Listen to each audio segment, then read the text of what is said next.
વોરંટના કામે છેલ્લા 3 વર્ષથી નાસ્તા ફરતા આરોપીને ઝડપી પાડતી ભરૂચ શહેર સી ડિવિઝન પોલીસ મહાનિરીક્ષક શ્રી સંદીપસિંહ, વડોદરા વિભાગ વડોદરા તથા ભરૂચ જિલ્લા પોલીસ અધિક્ષક શ્રી અક્ષય રાજનાઓની સૂચના અનુસંધાને ભરૂચ જિલ્લાના તથા જિલ્લા બહારના વોન્ટેડ આરોપીઓ તેમજ પકડ વોરંટ, સજા વોરંટના આરોપીઓ પકડવા આપેલ સૂચના અનુસંધાને નાયબ પોલીસ અધિક્ષક શ્રી ભરૂચ વિભાગ ભરૂચ સી કે પટેલ સાહેબ નાઓના માર્ગદર્શન હેઠળ નાસ્તા ફરતા સજા વોરંટના આરોપી શોધી કાઢવા જરૂરી ટીમ બનાવવા સૂચના આપેલ, જે અનુસંધાને જે સૂચના આધારે NR Chaudhary police inspector Bharuch શહેર સી ડિવિઝન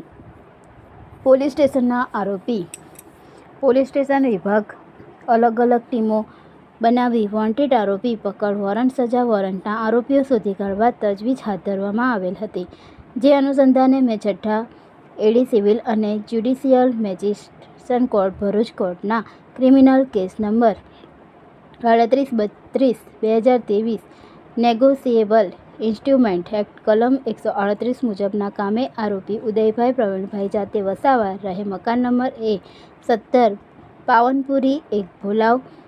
તાલુકો જિલ્લો ભરૂચ નાઓને નામદાર કોર્ટે સજા ફરમાવેલ હોય તથા બીજી અન્ય અલગ અલગ કોર્ટના ક્રિમિનલ કેસના કામે આરોપી નાસ્તા ફરતા હોય, જેથી હ્યુમન ઇન્ટેલિજન્સ મારફતે આરોપીની ઊંડાણપૂર્વકની તપાસ કરી તથા આરોપી અને તેના પરિવારના સોશિયલ ડેટા એનાલિસિસ કરતા આરોપી ભરૂચ જિલ્લામાં તથા આજુબાજુના જિલ્લાઓ વડોદરા, સુરત, નર્મદા ખાતે